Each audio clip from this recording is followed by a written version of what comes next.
Good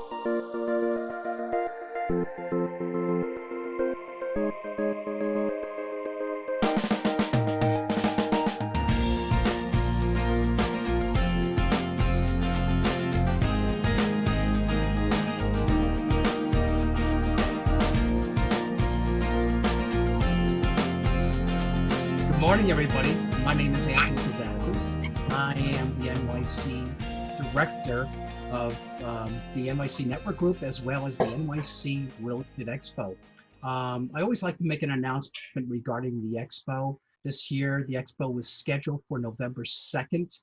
However, it has been canceled like many other shows, and we have an alternative date now for June 23rd of 21. So again, ladies and gentlemen, I do apologize for the canceling of November date on the Expo. Today's webinar is the first chapter of a 12-week series of webinars, Book Yourself Solid, facilitated by myself and Lorendi Roos at Roos Advisors.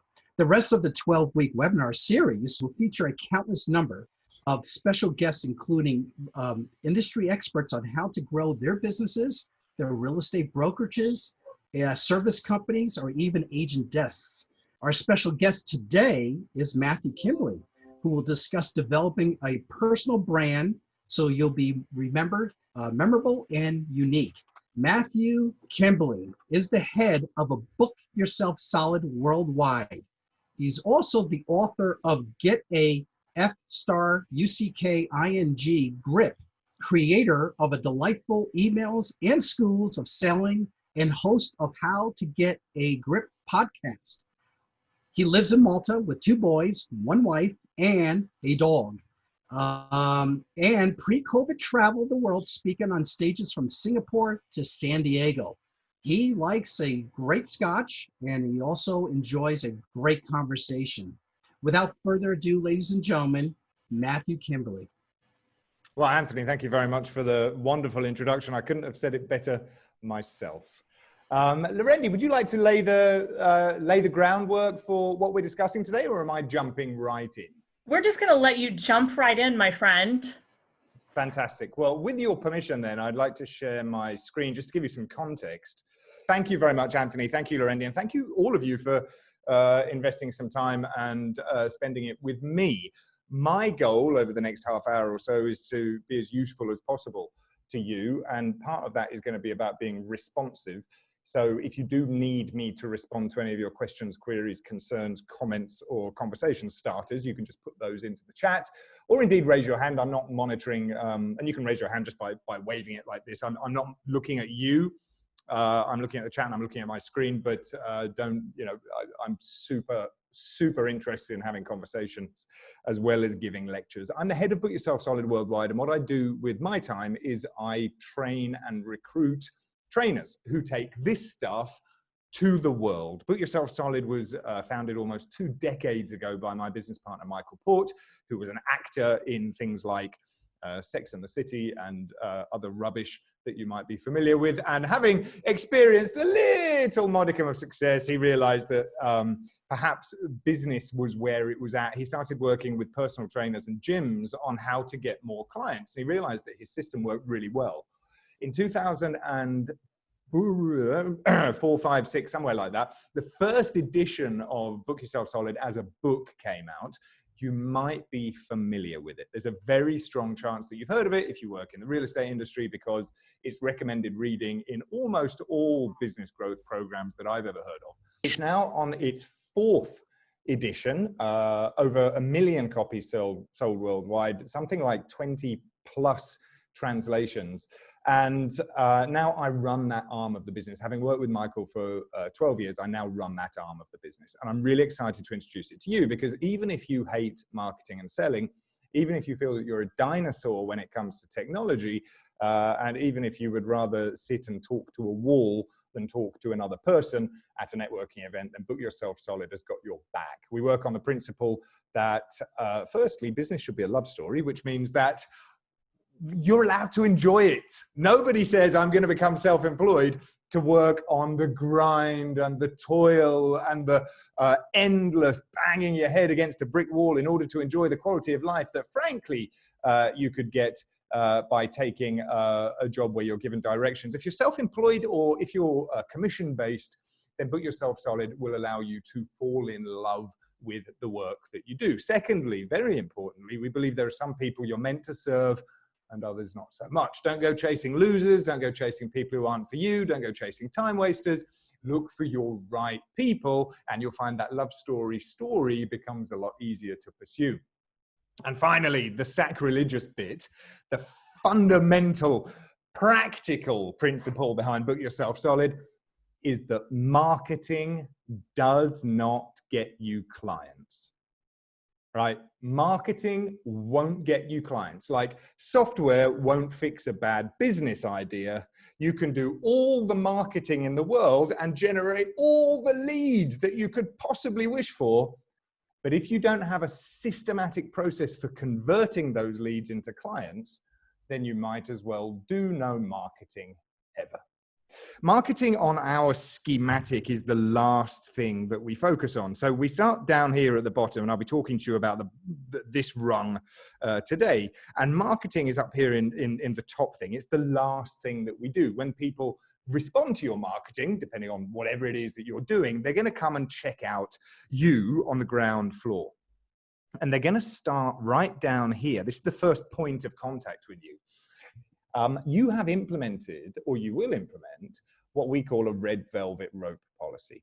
Now, a red velvet rope policy is exactly what it sounds like. If you want to get into a nightclub and you don't look like you're the right kind of person, the doorman or the bouncer is going to say, "I'm sorry, my friend, you don't belong around here." And they're not going to let you cross the threshold. As a business owner, as a self-employed person, as a commission salesperson, you also need that red velvet rope policy to preserve the integrity of your business. What happens when you implement this filtration device is only the best people get to work with you. And conversely, you get to work only with the best people. Now, this creates a virtuous cycle, because what happens is people have a great experience with you, and you rise to the occasion and you deliver a fantastic service to them, and they leave with a massive smile on their face, and you found that it's easy, and needless to say, you've fallen in love with the entire process. They then leave your office, they walk out of the viewing with you, they put down the phone, and their wife, their partner, their colleague, their friend says, "What put you in such a good mood?" And they say, "Well, you know, I've just been working with my fantastic broker, with my fantastic agent, with my fantastic customer support representative, and they're really looking after me pretty well." And you start to naturally generate word of mouth. Now, one of the things that prevents people from putting a red velvet rope policy into place is that they don't want to say no to people who've got a checkbook, right? If someone's waving an open checkbook at you, the temptation is to bend over backwards and look after them. But we have a word in the English language for people who do anything for the money, right? And this is an early morning webinar, so I'm not going to mention it on this call, but we don't do things just for the money. Now, it's much easier to put this red velvet rope policy in place when we know that we've got more leads and prospects knocking on our door tomorrow, right? It's very difficult to turn down a buyer if they're the only buyer that we've seen in 6 months. That's why the red velvet rope policy doesn't stand on its own. But once you implement it, and once you get to execute or implement a waiting list, once you get to implement a waiting list in your business where you get to hand pick the people who are coming across the threshold, then you're in the most luxurious position that anybody can be in when it comes to business. And it takes multiple failures of your red velvet rope policy in order for this to really sink in, I promise. And you know, we still experience them from time to time. Your red velvet rope policy can be looser sometimes. Like if you only have to interact with somebody for 5 minutes or virtually, it doesn't have to be super tight. But if you're going deep with somebody over a long period of time, then you want to make sure that they're the kind of person who energizes you and inspires you. You cannot try to please everybody, because ultimately you'll end up pleasing nobody. I think one of the best analogies for the Red Velvet Rope policy is the two nightclubs, right? So there's two nightclubs next door to each other. One caters for, because one of the accusations about the Red Velvet Rope policy, one of the criticisms is that it's exclusive. And it doesn't seem fair. It doesn't seem just. If somebody needs us, we should be able to help them. Well, I say no. If somebody needs help, somebody should be able to help them. But it doesn't necessarily have to be you, especially if it comes at too great a price to your mental health or capacity to deliver to your other star clients. So imagine you've got two nightclubs next door to each other. The first one is a heavy metal nightclub. It's got sticky floors. There's beer and cider and tequila thrown all over the floor. There's normally a fight going on in the corner. The music is very loud. The lighting is very dark. The patrons are all wearing leather jackets with long hair. It's a whole load of fun if you enjoy that kind of environment. They have honed and crafted a very clear value statement for the community and for their ideal clients over a period of years. Next door to that is the polar opposite. It's a very genteel, gentleman's club style environment. The ladies are wearing tiaras and diamanti and furs and high heels. The table service is exclusively bottle service. The light jazz music plays in the background. It's somewhere to go to be seen as much as to enjoy a night out. And they charge premium prices. And you really do need at least a platinum Amex, if not a black one, if you're going to get a reservation in this place. They have also spent a long time crafting and curating a very specific experience for a very specific ideal client. What happens when they have a failure of a Red Velvet Rope policy? On evening one, a tiara'd, fur-coated, high-heeled wearing princess walks into the dive bar. She looks around and she's shocked. She doesn't know what to think. She doesn't know where to look. She immediately says, I'm in the wrong place, and leaves a negative Yelp review. This was the worst, most horrific experience of my life. And you say, well, okay, so what? She didn't have a good time. But guess what? Your regular patrons, the long-haired metalheads, also feel uncomfortable. It's like someone's killing their vibe, man. It's like something has come in and poisoned this beautiful curated experience that they've had. And so they start to say, you know, O'Houlihan's isn't exactly like it used to be. I don't know if we're going back. They get angry with the owners.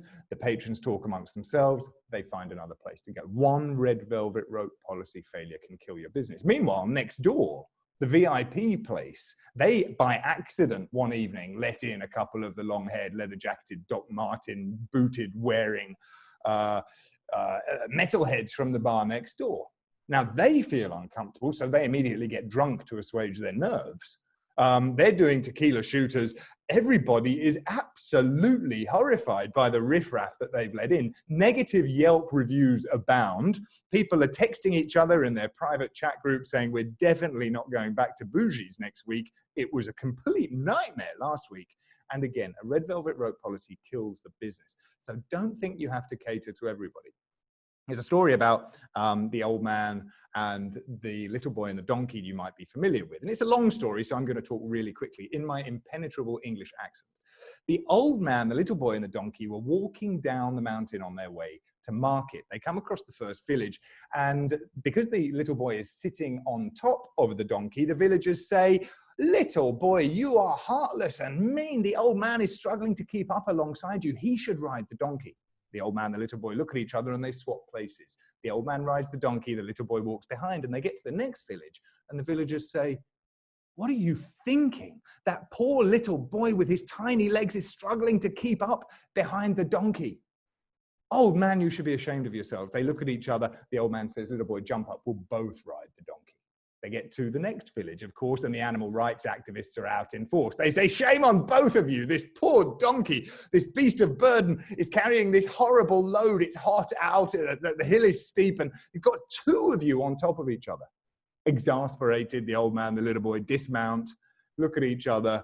They put the donkey across their shoulders. Right, it's a ridiculous sight. Old man, little boy walking down the mountain, carrying this ass. And they get to a river. And there's a rickety bridge across the river, and they have trouble navigating it, and the old man slips, and the little boy loses his grip, and the donkey falls in the river and drowns.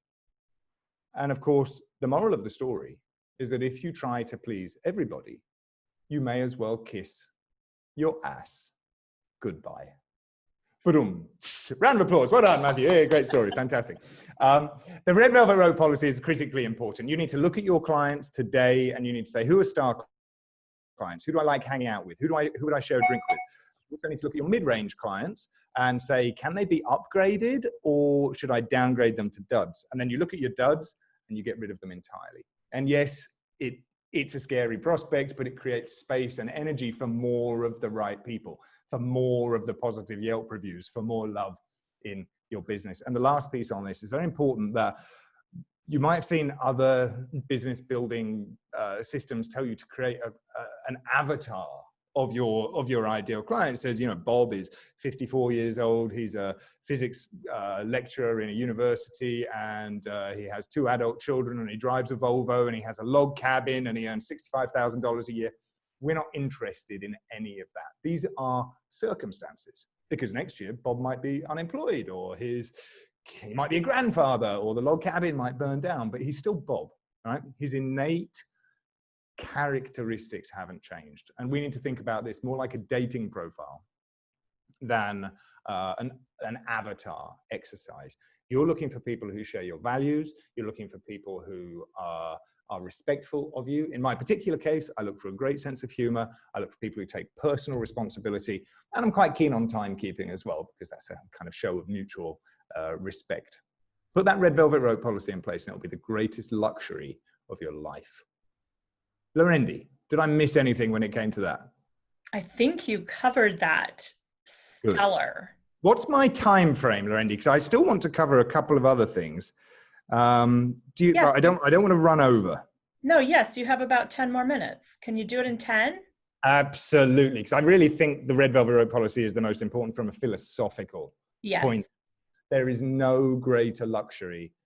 You know, Bernie Madoff was great at this. For all of his criminal faults, you couldn't work with him unless he let you in.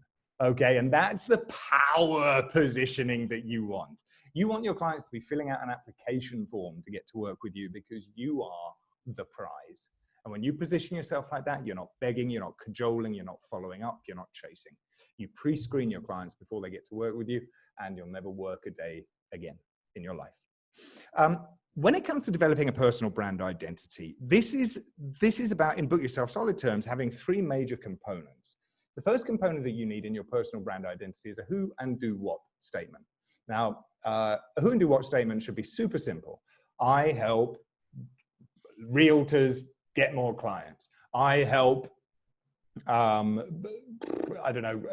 empty nesters downsize. We're looking for a very simple, straightforward explanation of what you do that a 5-year-old can understand, and also an 85-year-old can understand.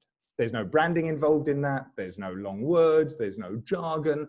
There's no nothing. It's just, if you had to explain to your granddaughter or your grandson what it is that you do for a living, you must be able to talk about what you do using a who and do what statement to make life simple. We don't want to create any barriers to people doing business with us. The next thing, which is more important, I think, from a branding perception, is why you do what you do. You need a why you do what you do statement. And hopefully, when you get this right, this is going to be polarizing. You're going to stand for something that may not have anything to do with your day job, but it's your guiding principle. And you're going to wear this firmly on your sleeve. You might be pro-life. You might be pro-choice. You might believe that the Democrats are the greatest thing since sliced bread, or you might believe that nobody holds a candle to the Republican Party. And I don't want you to shy away from whatever it is that really motivates you. And here's why. If you want to be truly magnetic, which also means charismatic, which means people stick to you because they have a deep affinity with you, you've got to make it clear what you stand for.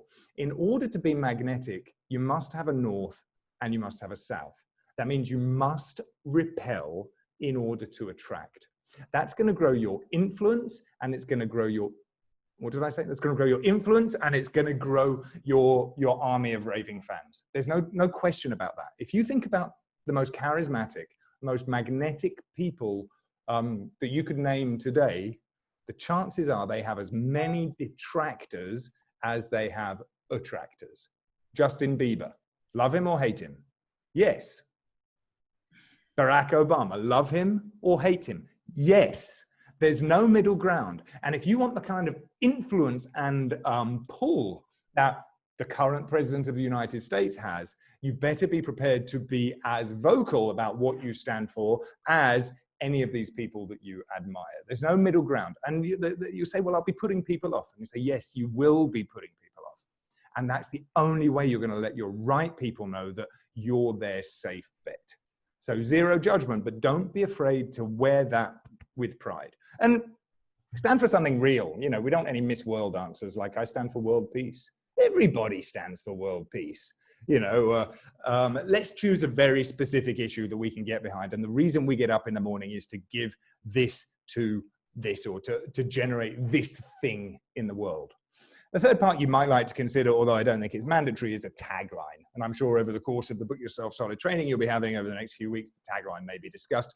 It's not mandatory for getting book solid, but it's not a bad way to create an earworm that sticks in people's ears. What do we want to be known for?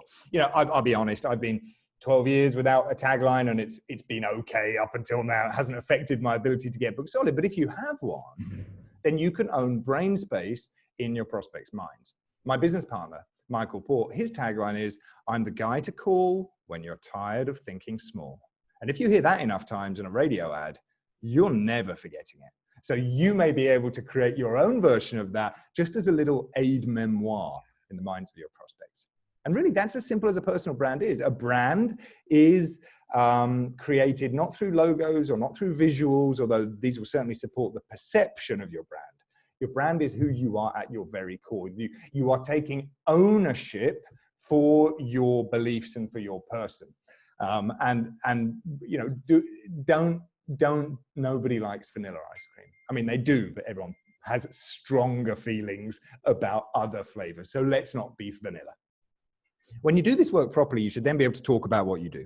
And when you talk about what you do without sounding confusing or boring or bland or like anybody else, and without ever using an elevator pitch, then you'll find that you get to have more prospect attracting conversations. There are a couple of things that people get wrong when it comes to talking about what they do. Sometimes they lead with their label. What do? I'm the greatest realtor in Manhattan. Oh, great. I hate realtors. Oh man, I've never had a good experience with one.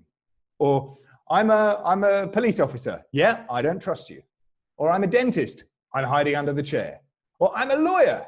Oh man, my ex-wife's lawyer took half my money.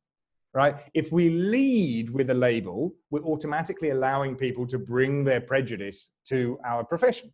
And I'm not suggesting you hide your profession. I'm just suggesting you control the conversation. So when you're standing in, the other mistake that people make is they use the elevator pitch. And they use corporate jargon. What is it you do for a living? Well, thank you for asking. I implement cross-structural solutions to engage stakeholder conflict resolution across multiple verticals. Well, I still have no idea what you just said, but thanks very much. Or in my industry, I work with a lot of coaches. People say I help goddesses step into their lightness and empower their true selves. I have no idea what that means, and I will walk away rather than engage in that conversation, probably. So instead, when we know how to talk about what we do, we need the supermarket. It must pass the supermarket checkout line test. The only purpose of this is to enable people to ask us about whether or not we can help them, or alternatively, give us referrals. So you're standing in line at a supermarket checkout. There's a 5-year-old and an 85-year-old standing behind you, and they say, hello, dear, what is it you do for a living? And you say, oh, I help middle-income professionals upgrade their living space. Say, what do you mean?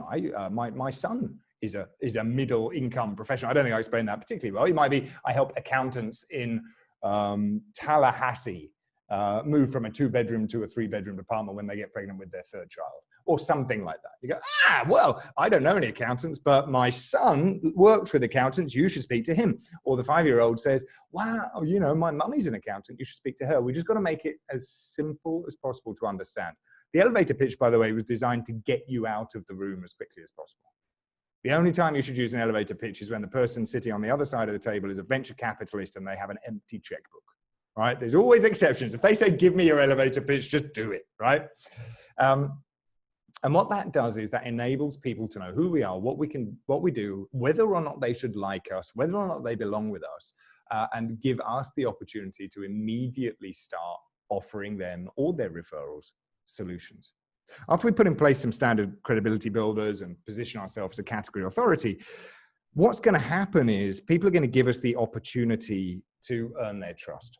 And trust comes in different stages, right? It's, again, go back to the dating analogy. It's unlikely that we're going to be getting married as a result of one date. It's unlikely we're going to be jumping into bed with each other as a result of one date.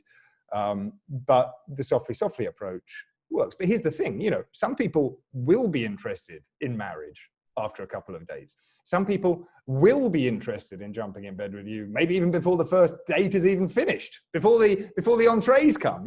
These situations exist because trust develops at different speeds for different people. So we, as the service professional or the vendor, need to make sure that we have opportunities to capture the investments that they're ready to make according to the speed at which their trust develops, and their need, of course, as well. Somebody who trusts us might not need us today, but they might need us in 5 years' time. So we need to have 2 or 3 ways for them to invest in us.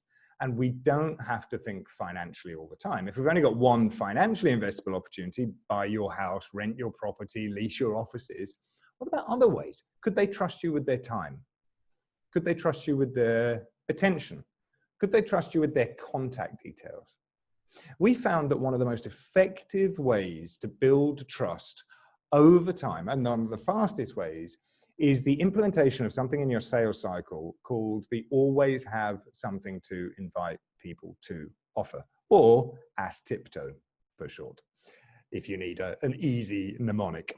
You put an ASTIPTO in place, and whenever anybody says, hey, I'd love to pick your brains, or so what would it look like to work with you, or hey, could you give me a briefing on this, that, or the other, or oh, I'd like to introduce you to somebody, you can always say to them, great, come to my Monday evening happy hour. Or great, come to my monthly barbecue night. Or great, come to my fortnightly educational seminar. You're putting together people in group format, in a frequent manner, in a time frame that suits you, and you're having these multiple touch points with people over extended periods of time. We traced our, we run a licensing program for people who want to teach and train their own staff on the Book Yourself Solid methodology. So what I'm teaching you, we have a Train the Trainer program, and we found that almost 98% of people who joined our Train the Trainer program had attended at least 2 or 3 of our always have something to invite people to offers previously. So they had to make 3, 4, 5 investments of their time, energy, space, have some two-way conversations with us before they were prepared to write a check to us for upwards of $25,000, $30,000 in some cases. When you can implement a multi-point sales cycle, so people can make an investment in you with their email address, with their telephone number, with their time, with their energy, with their checkbook, then when you use the keep in touch strategies and the information product strategies and the other things that you're going to learn over time, you will find that you're meeting far less resistance when you're making those sales offers to those people in time. I'm all spoken out. I ran 2 minutes over, Lorendi. You did amazing, Matthew, as always. So this is an opportunity now to use that chat button to ask some questions. And Anthony's going to lead us off with a couple of questions, and then I'm going to ask a couple, because it's not every day I get to interview Matthew Kimberley. So Anthony, you had a couple questions that you wanted to ask. Correct. Matthew, thank you very much. Very informative. Have you seen a lot of companies, especially real estate companies in New York City, or global use these methods of book yourself solid? Have we seen a lot of companies use them? Yes. I Oh, mean, yeah. are you working with a lot of are you working with a lot of companies right now, especially in the tri-state or New York over here, use these methods? We know Are you for a working fact with that them? we've sold over 1 million copies of the book internationally, and at the moment now at Book Yourself Solid, we don't provide end user services. So if you're the owner of a real estate company that's based in the tri-state area and you wanted to become a licensed trainer, then we'd help you roll it out in your business. But I know certainly some of our best coaches have been active in the real estate market in the New York City and tri-state area historically over the last decade or so. I can think of 4 off the top of my head who have had a large presence in that particular area. And we found that it works particularly well for real estate businesses because it's really geared towards the service professional rather than the retail professional, although it has applications everywhere. The other thing that's great about it from a real estate point of view is people who tend to end up in real estate for whatever reason, either because they're career professionals or because they find themselves arriving in real estate later in life, it appeals very much to their natural skills. Like, we put so much importance on the development of relationship capital in Book Yourself Solid, which is how do we nurture and grow on our relationships with human beings, not just referral partners, but influencers. Or if you're an introvert, this works like gangbusters. But if you're not an introvert, then you'll find that it works like gangbusters and dambusters combined. And Matthew, so that we hear about a company brand and a corporate brand. So certainly Book Yourself Solid works well, like you spoke about, specifically in service industries, but how about the person inside of that corporate brand? How does Book Yourself Solid work for that individual, that human that's inside of a PR firm or a title company? How does Book Yourself Solid work for them if the company already has a brand identity? Right, absolutely. Well, it's of critical importance. Any business that has account managers realizes that the individual, and I think any enlightened business will allow each account manager to develop their own red velvet rope policy, because hey, if it's not fit for me, I can hand it to my colleague and it stays within the business, right? This development of a person. A great example from a different industry would be probably Chick-fil-A, right? Chick-fil-A has a very, very clear set of principles. They definitely stand for something and they have attractors because of that. And yet each franchise owner has the opportunity to decide whether or not their store is going to be super welcoming or just welcoming. Each franchise owner decides whether or not they get to build a relationship with the individual customer or whether they're standoffish and running everything at arm's length. And I think it's the same within any brokerage or agency. The agency is going to set the general tone. This is what we stand for. This is how we treat people. These are our set of values. Oh, and you need somebody who's going to look after you, and this is your particular situation. I want to give you to Bob. I want to give you to Joan. It's just, it's smart. The rainmakers in any organization are the ones who have developed powerful brand identities. Show me a rainmaker that is quietly getting on with their work in the background, and I'll show you 10 who have very, very clearly defined personal brand identities, and you can describe them, and everybody will know who they're talking about. Is there? I forget. I'm not up to date on. I'll be honest, on either US TV or the real estate market in the tri-state area, but $1 million listing, which I'm sure you've all got very, very strong thoughts on, and you must know it 10 times better than me. I've probably seen half an episode once. But what struck me is these rainmakers have personal brand identities that are through the roof. I mean, these are very carefully curated. And we talked earlier about, not choosing vanilla ice cream. If you've got massive resources behind you, massive marketing resources, massive headcount, you can try to appeal to everybody. You know, if you're McDonald's or IBM or Microsoft, eventually you can start to run ads with just your logo on billboards all around the world, and it may or may not be money well spent. I'd still argue it probably isn't money well spent. But if you're a one-person operation or a 10-person operation or a 50-person operation, you've got to be a lot smarter and a lot more targeted than that. So we have a question from David. Matthew, you talked about the red velvet rope policy, creating a natural word of mouth generation. How can you accelerate those leads?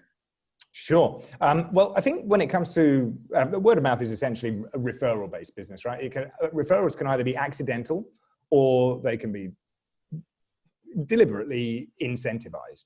And I think we can do both. So what we really need in order, and referrals are really, and word of mouth is like some of the best marketing you can get because it doesn't cost anything. The red velvet rope policy, generally, if your best clients are referring you other people, they probably look a lot like your best clients.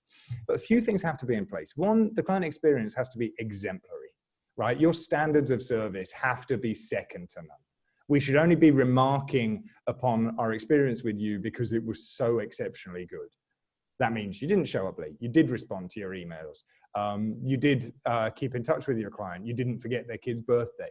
You know, you've got good CRM integrity. There's 1,000 things that we can do to be standard, but we only want people to be remarking upon our standards of service because they're exceptional, not because they're subpar. That's the first thing. And also the result that we deliver for our clients has to delight them.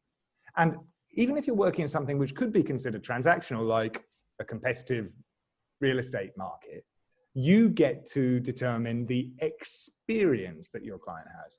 Even if they get bad news, can you be the one to deliver it with a bunch of flowers and a box of chocolates, right? Or you just texted them saying deal fell through, you lost it, right? What about touching the individual? That's kind of mandatory. The second thing for word of mouth is, yeah, we shouldn't be shy to say or reticent in saying I'm open to people who look like you. You know, I do my best work with people like you, and I'm guessing there are 4 or 5 people like you who I could probably help at some stage in the future. But the trouble is we'll say it and then we'll leave it at that. We can incentivize the referral by making it easier. We can give our clients a referral pack. Hey, I'd like to invite 3 of your friends to my barbecue. Bring them to you. Always have something to invite people to offer. Collect their contact details. Keep in touch, right? What's more like? How are people going to? How can we incentivize that word of mouth? It's by showing up in the conversation. Right. So if you are talking to individual A and individual A is talking to individual B, you have very little control over what individual A and B are talking about. But if you can insert yourself in that conversation by physically showing up or bringing them all together, you always have something to invite people to offer. What they're going to talk about more frequently? You. Right. So we also have something which is called the networking strategy, which requires we actively cultivate our networks. And one of the things that we do is introduce all our people to each other. And when we introduce all our people to each other, we sit at the center of a circle of influence. Rather than the hub and spoke approach, it becomes much more like an interconnected mesh network with us in the middle. So those are just a few ways that I would incentivize word of mouth referrals. Thank you, Matthew. And we're going to be diving deeply into these over the next 12 weeks.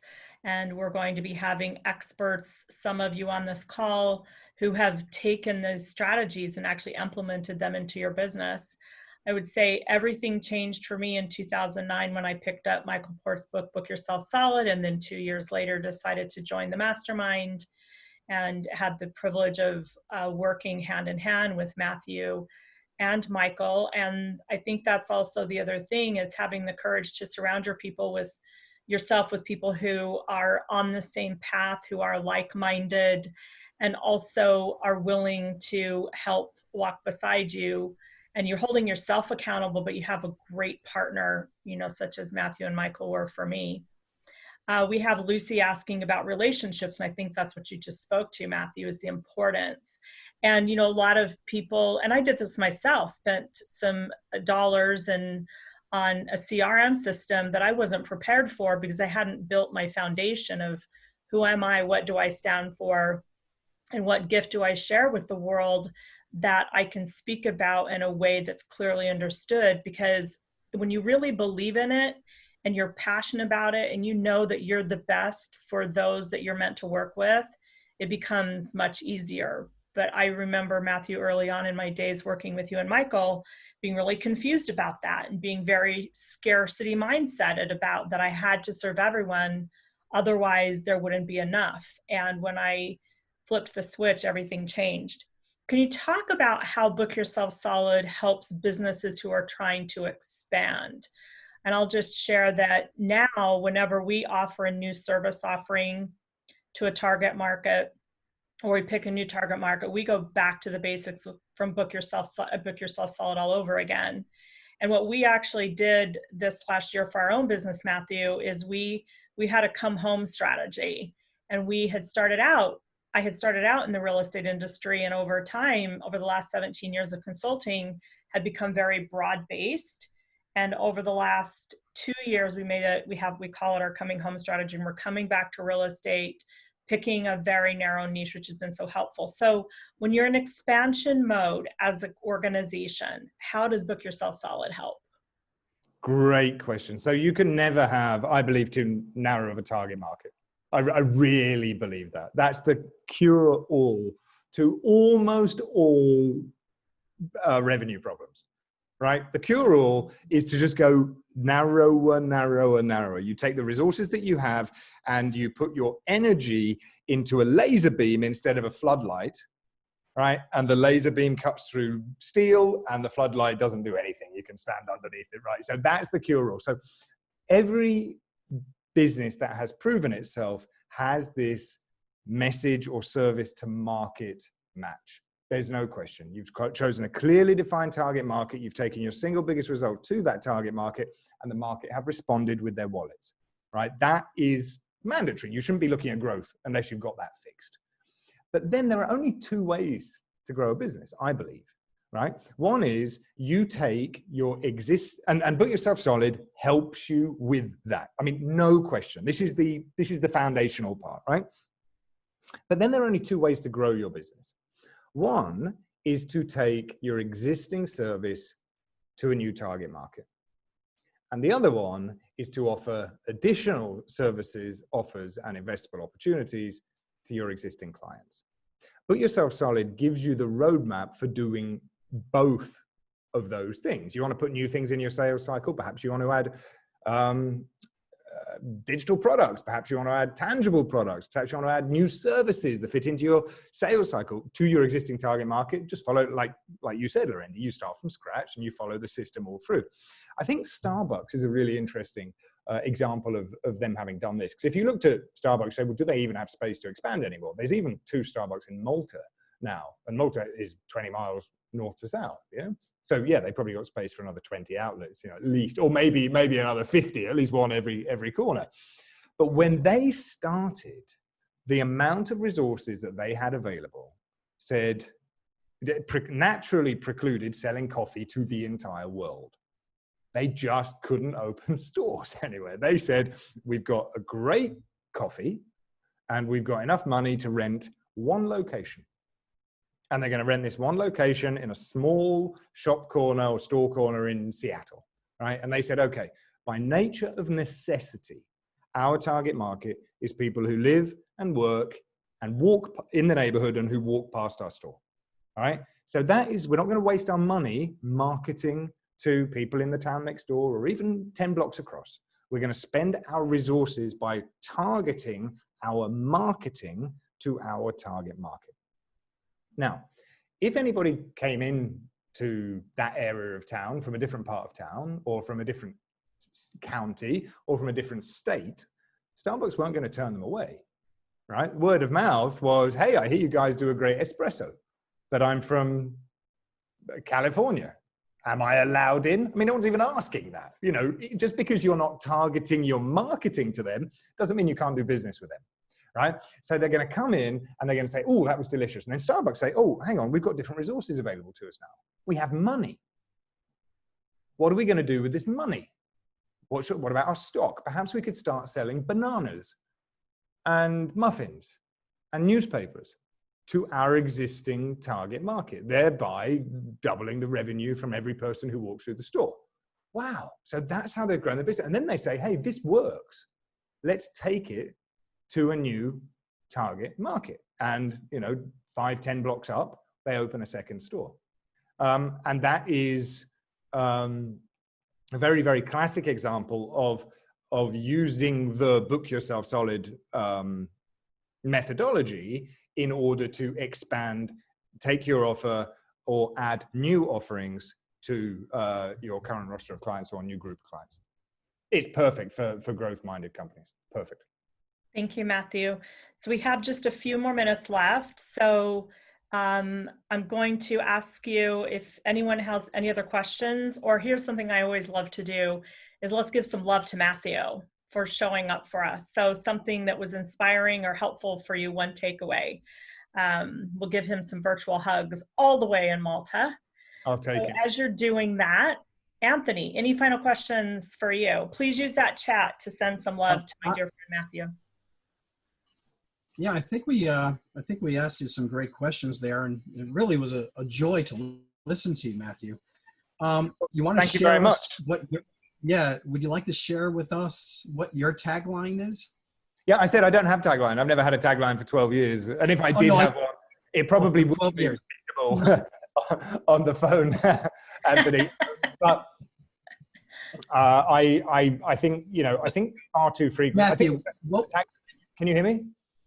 Yes. Yeah. What would it be if you were to come up with a tagline for a guy like you? What would it be? Well, I do say sometimes that you should trust me with your business, but not your wife.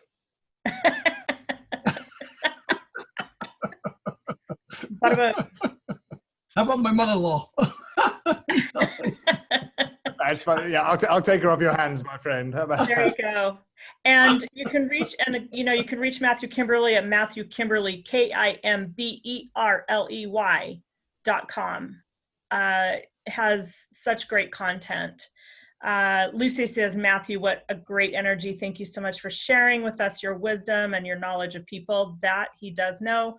Janine Fermenti, you're a great presenter, gave a lot of thoughts. Please come back on the series. They want you back, Matthew. Anytime, Lorendi, anything for you. Oh my gosh.